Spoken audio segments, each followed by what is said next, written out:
नमस्कार मेरे प्यारे बच्चों। आज हम लोग कंसोलिडेटेड फंड ऑफ इंडिया के बारे में पढ़ाई करेंगे। कंसोलिडेटेड फंड ऑफ इंडिया को भारत की संचित निधि भी कहा जाता है। It is the main fund of the government where all the revenue and receipt are deposited. यह भारत सरकार का ऐसा मुख्य कोष है जहां विभिन्न स्रोतों से प्राप्त राजस्व को संचित किया जाता है। अब मेरे प्यारे बच्चों, ठीक है, जैसे एक घर में आप लोगों का जो पैसा है वो कहां कहां से आता है। आपको मकान का किराया आता है, आपके फादर कमाते हैं, आपकी मम्मा कमाती है, तो उन सभी का पैसा आप एक जगह स्टोर करते हो। उसी प्रकार भारत सरकार को भी विभिन्न विभिन्न स्रोतों से पैसा प्राप्त होता है। उन सारे के सारे पैसे को एक कोष में रखा जाता है। वो कोष एक कंसोलिडेटेड फंड ऑफ इंडिया कहा जाता है या फिर भारत की संचित निधि कहा जाता है। ठीक है बच्चों, यहां पे जो रिसिप्ट है, इस रिसिप्ट का क्या मतलब है? Refer to all the money that the government receive during a financial year. अगर भारत सरकार को, ठीक है, एक फाइनेंशियल ईयर में जितनी भी रेवेन्यू मतलब की प्राप्त होती है, उन सभी रेवेन्यू को रिसिप्ट कहा जाता है या फिर हिंदी में प्राप्तियां कहा जाता है।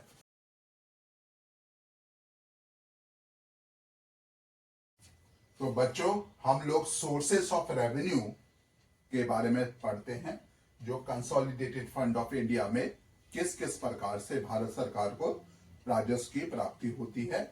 तो भारत सरकार के कंसोलिडेटेड फंड ऑफ इंडिया में जो अर्थात मतलब संचित कोष में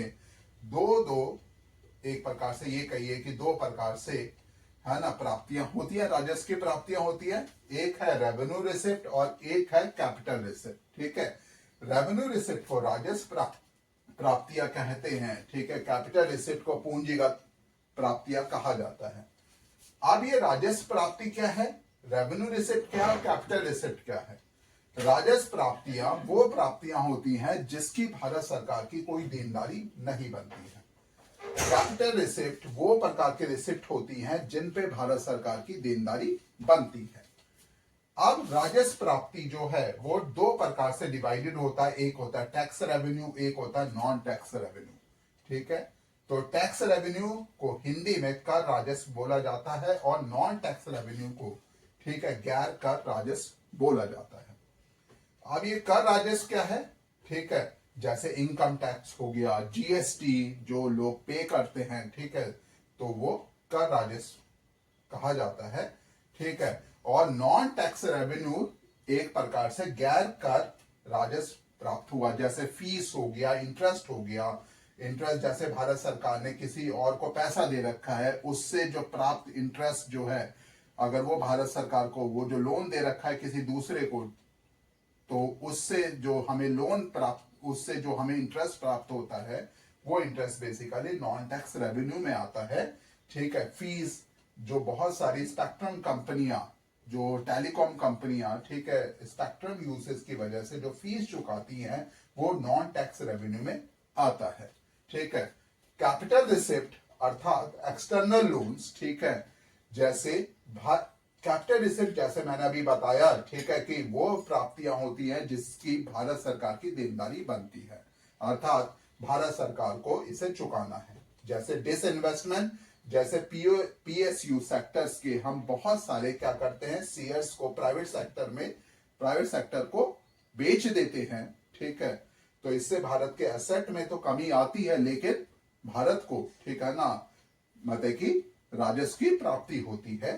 ठीक है, और एक्सटर्नल लोन्स या फिर हम क्या करते हैं, आईएमएफ या वर्ल्ड बैंक से जो पैसे लेते हैं, ठीक है, तो एक्सटर्नल लोन से आता है, क्योंकि ये देनदारी है, क्योंकि लाइबिलिटी है, क्योंकि इसे वापस चुकाना ही है। ठीक है, तो वो कैपिटल रिसिप्ट में आता है। ठीक है, तो इस प्रकार का जो पैसा है जो कैपिटल रिसिप्ट या रेवेन्यू रिसिप्ट के तौर पे भारत के कंसोलिडेटेड फंड ऑफ इंडिया में जमा होता है।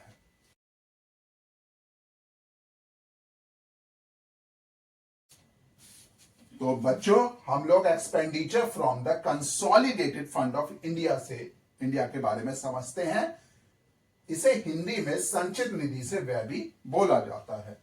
ठीक है, तो जो एक्सपेंडिचर है कंसोलिडेटेड फंड ऑफ इंडिया से वो दो प्रकार का होता है, एक होता है वोटेबल एक्सपेंडिचर और एक होता है नॉन वोटेबल एक्सपेंडिचर।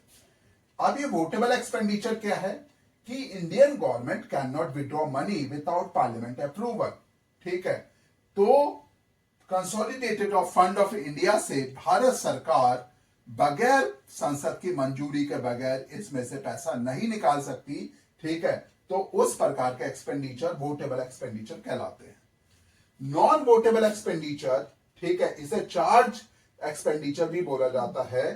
ठीक है, इस चार्ज एक्सपेंडिचर का मतलब होता है these are directly charged on the fund and do not require an annual vote in the parliament। ठीक है, इसका मतलब होता है कि ये पैसे अपने आप इन लोगों के चाहे इन संस्थाओं को जाता है बगैर पार्लियामेंट अर्थात मतलब कि बगैर संसद की स्वीकृति के बगैर। ठीक है, तो जैसे हो गया संवैधानिक संस्थाएं हो गई, ठीक है ना, सैलरी ऑफ प्रेसिडेंट हो गया, संघ लोक सेवा आयोग हो गया, ठीक है ना, सुप्रीम कोर्ट हो गया, हाई कोर्ट के जजेस हो गए, स्पीकर ऑफ लोकसभा हो गया और इत्यादि। ठीक है, या और यदि भारत सरकार ने किसी एक्सटर्नल एजेंसी से, ठीक है, अर्थात वर्ल्ड बैंक या IMF से पैसे ले रखा है तो उसका इंटरेस्ट भी कंसोलिडेटेड फंड ऑफ इंडिया से जाता है without annual votable approval from the parliament. ठीक है बच्चों।